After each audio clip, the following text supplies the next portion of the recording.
Hi everyone, it is one of my favorite weeks of the summer. It is Love Week at Elevation Church, an entire week that we set aside to go out into our communities and share the love of Christ. So this week on my YouTube channel, I wanted to highlight a few of our outreach partners that are killing it. Today, I have an interview to show you that I got to talk with Jeremy Courtney, who is the founder of Preemptive Love. Jeremy and his wife, Jessica, live in Iraq. Yes, I said that right. They live in Iraq. They've been there for 15 years. They've lived through ISIS and bombings and the Syrian crisis and COVID, and they are reaching people and sharing the love of Christ, and I can't wait for you to watch this interview. What if we could love our enemies before they did anything to get us? What if we could love our neighbor before they harmed us or before even they did anything good for us? What if we were the ones to do good first? And so we called ourselves the Preemptive Love Coalition because we wanted to almost like blackmail ourselves into forever constantly being those people who had to reckon with what does it mean to not strike first? Yeah. But to love first and ask questions later. And honestly, I think one of the hardest things to do is to name an organization. And I just want to go on record as saying, I love the name of your organization. I think it says so much about what you do. And I just think it's amazing. So you and Jess in 2007, you moved to Iraq. You get there, you just feel called, you want to do relief. You get there, you end up starting this organization, Preemptive Love.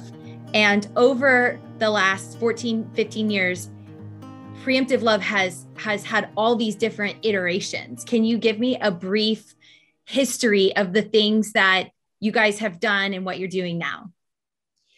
Yeah. So, I mean, the whole organization really kicked off when I met this little girl who needed a life-saving heart surgery. I was in a cafe, minding my business, and a guy, long story short, approaches me and says, "Can you help my family? She's this big and she needs a life-saving heart surgery." And we kind of threw him at that family to see what we could do to help this one little girl. So you just start helping kids get the surgeries that they need. Yeah, kids started coming out of the woodwork, parents kind of thrusting their kids in our face lovingly and saying, "Please save my child's life next." So we started facilitating life-saving surgeries for kids. And then ISIS comes on the scene in a really big way, takes over about a third of Syria, takes over a third of Iraq. And suddenly heart surgeries for even tens of thousands of kids, though that's a big number, it almost paled. I mean, I dare say it paled in comparison to the millions and millions and millions of people who were now without homes, living on the run, piling up in camps with a terror group like ISIS continuing to ravage the country. Right. So we're here in the United States and we're watching these horrific videos and pictures of people piled on boats and just fleeing the country, and you're there on the ground. And what are you doing? How do you even know how to help people at that point? We had done, so much legwork and traveled the miles and built our credibility.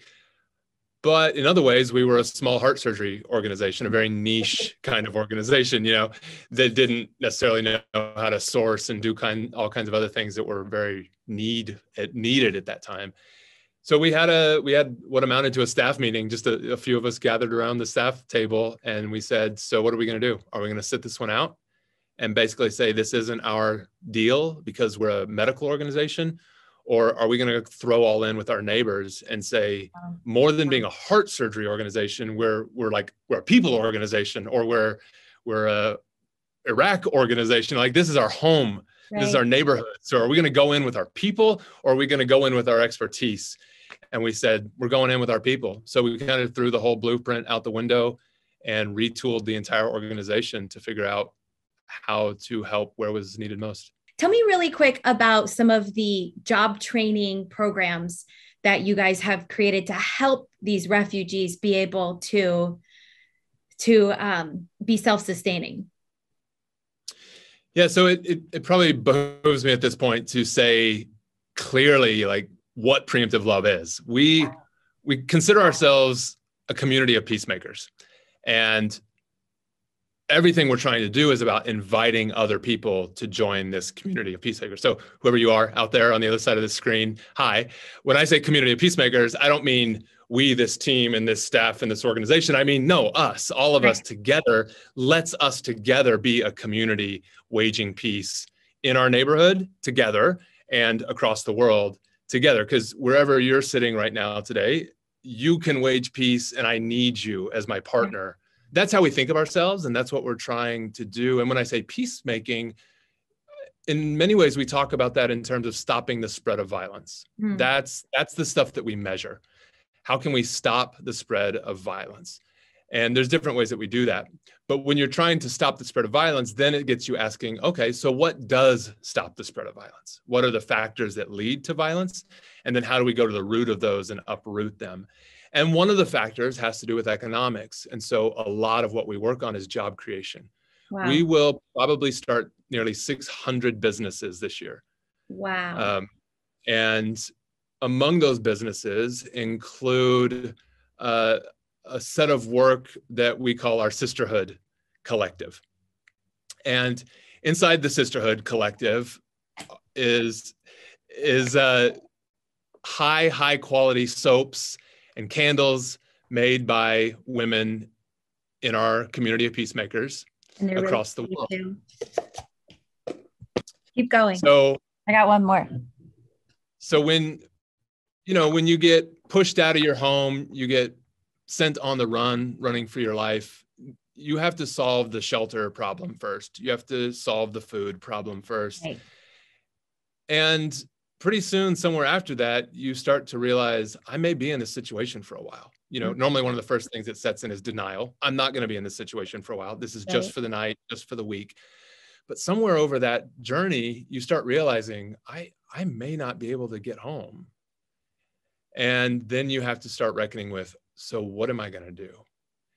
And rather than focus on continual handouts, we started focusing on what we could do to help people find their own agency again, earn their own income again, and start putting bread on the table for their families. Jeremy, I want to ask you, you have lived in this area of the world for almost 15 years. You've raised 2 kids, and you've been through multiple bombings and wars and so much that you could be afraid of. Was there ever a point where you were like, we should go home? We're afraid for our lives. We shouldn't be raising our kids here. What makes you stay? We have never at any point been the people in the story who have had it the worst. I think that's probably, in a nutshell, what helps us stay. It has always been not only possible to look around and find someone who has it worse than us, but it's been almost impossible to not throw a rock and find someone who has it worse than us. I mean, to be surrounded by need, to be surrounded by people who have no passport for escape, who have no paycheck for escape, who have no family to escape to. I don't know, perhaps somehow the fact that we do have all those things has made it even more possible for us to stay. It's like you can always delay that decision. You can always say, well, we've got all that we need. We can always leave tomorrow. Let's stay today. Stay one more day. Yeah. I think the sacrifice that your family has made and the impact that your family has made on the world is absolutely incredible. And I personally want to thank you for that. I think it's inspiring to me all the way over here. So thank you for that. Appreciate that. And you guys are not just in Iraq. Iraq, then spread to Syria, Lebanon.